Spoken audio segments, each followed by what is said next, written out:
I'm Darrel Miller, and I grew up in the southeast part of this county in an area called Felsburg. And both sides of my family, my mother's side and my father's side, were all involved in agriculture.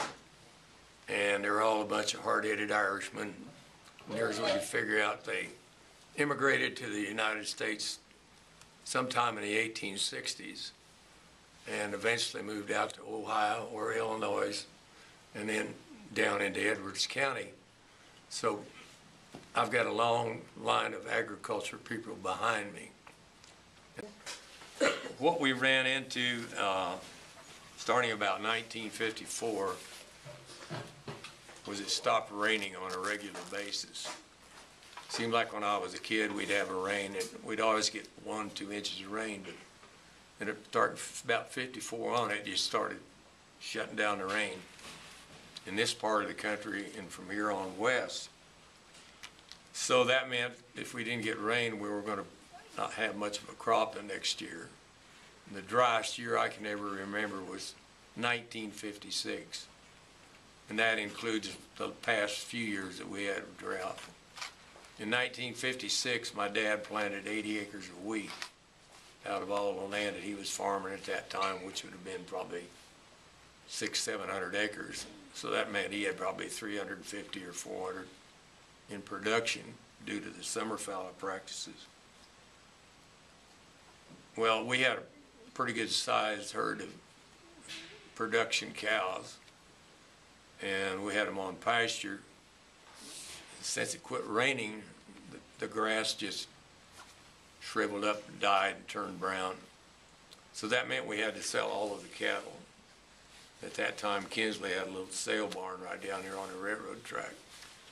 So we sold all of the cattle because there wasn't going to be enough rain to raise any feed, to feed them through the winter and get them into the next year. And this perpetuated on into 1957. Well, after the dry weather in 54, 55, 56, the government started what they called a soil bank program. And that allowed the farmer to take the land out of production. In turn, he received a payment, but he had to also at the same time plant the land back to some type of a grass to hold the topsoil so it wouldn't blow. We have the same program today, only it's called the Conservation Reserve Program. Well, as a result of this program in the 50s, there was so much land that went in to this soil bank program that we had another migration of people away from the farm. People left and they took up some other occupation. Some of them didn't come back. Some of them did. I broke some of that soil bank grass out in 1976, which meant it had been in there 20 years. My dad said it won't be 5 years till you wished you'd never done that, because it's going to go back to being the same type of soil. Fertilization will be gone, and the problem of the ground blowing will be back. Well, he was wrong. It only took 2.5 years. So he was wiser than I thought he was. There's something about parents being wiser than you think they are. Don't ever forget that. Do you think you and your family were well prepared for this drought in the 50s and in the 30s? I don't think anybody's ever well prepared for a drought. You know, there's always, farmers are always the optimists, you know, it's going to rain. They call it the next year country out here. Well, the farmer always thinks, oh yeah, the price will be better next year, and the rain will be better next year, and we'll do a better job at farming next year. But I think probably in this day and age, since we've gone to doing a lot of chemical tillage and conserving the moisture better, that we can get along better than we did back in that time. That's a good question. Tell your dad to sell his grain when it's up, not when it's down. I think he's aware of that. Oh yeah, every farmer's aware of that. You never sell on the up market, you always sell on the down market. I mean, that's a smart thing to do. And that's another thing that's evolved. Farmers are more aware of how to market than they used to be, you know. They're more aware of their input costs. they're more aware of what they've got to have to make everything work. And that's part of the thing that Kansas State University's done. Plus the Department of Agriculture, they share some wit in that also. Did you go to school when you were younger? Did I go to school? Yeah. I went to this school. I graduated here in 1954. I started out in a little country school in the first grade. At Felsberg, I went first grade and second grade. Well, they'd already closed the high school down because there's so few students. Well, they closed the Felsberg school down. And they sent part of us to Centerview, which is 5 miles west. And part of them went to Truesdale, and a few went to Lewis. So I went to Centerview my 3rd, 4th, 5th grade. And then the high school folded there. So they split us again. I went 5 miles east from where my folks lived to Truesdale School. So I started 6th grade, 7th grade, 8th grade, freshman, sophomore, junior, and then I came here my senior year. And one reason I came here is I had 2 sets of grandparents that lived here in town, so I had somewhere to bunk. And I wanted to take some courses that I really couldn't get at the smallest school in Truesdale. But there were a lot of kids that went out of that school that did very well. Some of them became doctors, so not necessarily the size of the school. It's what goes in up here and stays.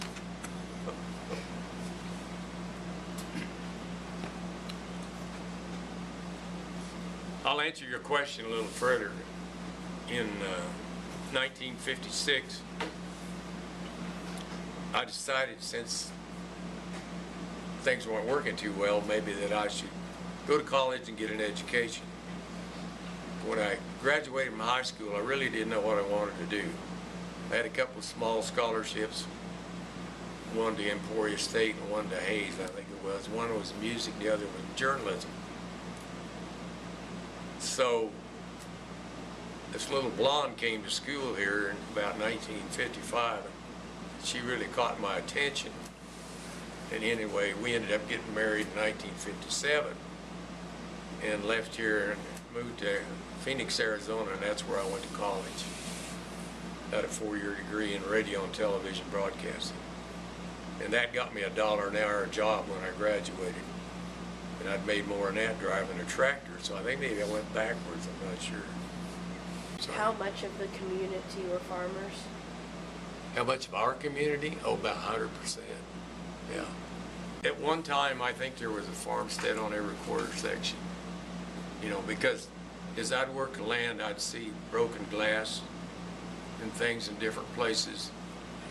And I'd ask my mother or my grandparents, you know, I'd say, you know, what was out there? Well, there was a house there. Somebody lived there once. Well, you can go out there today and still find the same thing. So, but it was a great American dream to come west and own a piece of land and become a farmer. Well, it kept taking more acres, more acres, more acres. And when I started farming the second time, I farmed all the land that was owned by my dad, all the land that was owned by my grandfather, all the land that was owned by my wife's father, and a whole bunch more. At one time I had like 14 landlords. Some of them I never saw the whole time I farmed. So we had 3,000 acres that was scattered from Belpre clear down to south here on the county line. Well, I found out that I could only handle so much, so we started cutting back, and it worked better. But we figured out how much we had to do a day to get where we wanted to be by the next day, and that's what we geared up to do. In comparison, do we have more or less farmers today in present day than we did in the 50s? Way lot less. Yeah. One of the reasons is just what I was talking about. The equipment has gotten so much bigger that one person can do the work of what 2 were doing, or 3 sometimes. And so there's been a constant migration of people away from the farms. I mean, my son is a good example. He has an engineering degree, a master's in engineering. And he'd love to be farming, but I didn't want him to go through what I'd been through, you know, because it was a constant struggle to try to keep the money moving, keep the money borrowed that I'd have to operate. And so a lot of young guys got discouraged from wanting to farm simply for the reason that they had seen what their parents were doing and knowing how much land it took to try to keep an operation in a size that it would have to be to make a living for them and their family. And that's why still today you see a lot of moms working off the farm and a lot of dads have got second jobs, you know, but somewhere inside of them they want to farm. And that's what they're going to do as long as possible. What type of stories did your family tell you about the Dust Bowl? Well, as if you've seen the exhibits over there at the library, you realize what it was like. But the first thing that I can remember my mother told me was it was so hot, and she put me out on the back porch, a little porch on the side of the house, in my crib. And in the night, the wind came up and the dirt started blowing, and she thought, oh, I better check on my son. And she went out and she said I was so black she couldn't tell me from the cover on the bed. It was supposed to be there. So I was totally covered in dust. That's one that I can remember. But most of the things were due to the drought. I mean, one thing that made the Dust Bowl so bad was that we had the financial depression, stock market crash. All of this happened at one time. Well, my mother and my dad got married in 1929. And at that time, you could go 2 years to school and get an emergency teaching certificate, which she did. And she started teaching in the one-room schoolhouse that she had gone to as a child herself. And she had one student the first year. Well, then they closed that school down and she moved into a little bit bigger one. And I told this story the other day. One time I came in with my tractor, nice air-conditioned tractor, and I thought, I'll park it at the fuel barrel and I'll go up to the house and see my mom. So I went up to see her, and she said, how's it going today, son? And I said, well, not really the way I planned it. This happened and that happened and something else happened. It just wasn't a very good day. And she said, well, let me tell you a little story. Your dad and I got married in 1929. The stock market crashed. We lost our first child. The wheat got hailed out, and our house burned down. Have you got anything else you wanted to complain about? I said, no, Mom, I don't think so. So that's one of the stories I remember. But I know my grandmother told me once the dirt was blowing so bad in the daytime that they ran it. Somewhere they gathered up all this rope, and they had rope running from the backyard fence out to the barn, which wasn't so far, because they had a few cattle they had to take care of. And they'd take hold of that rope and we'd guide them to the barn, and when they got to the barn, well, they was feed the barn to take care of the cattle. But yeah, it was an awful experience. I don't think my dad ever got over it. Everything he did from then on mentally was connected back to that Dust Bowl time, in that time of not having any money, the time of being afraid to being in debt, time of seeing people lose their farms. He told me he bought a piece of ground, probably $20 or $30, and he said I couldn't raise enough on it to pay the interest on the note, which was probably like 2.5% or 3% right then. So it stayed with him his whole life. And when I was farming, you know, he watched everything that I did, and he'd say, are you sure you need to buy that tractor? Or why did you buy that tractor? Well, I said, I bought it because I needed it. Well, he also told me, he said, do what you can do by yourself and don't hire any help because they'll drive you nuts. So One day he comes up and he says, "How do you think you're going to farm all this land you're farming with no help?" And I said, "I've got help." He said, "Well, who is it?" And I said, "My wife and my son." Well, I'd have never made it without my wife, as she drove the tractor a lot of hours. And my son did all the time too, until he was in about sophomore in high school, and his grandfather got cancer. So I let him go work for him, and he worked 2 summers for him before he died.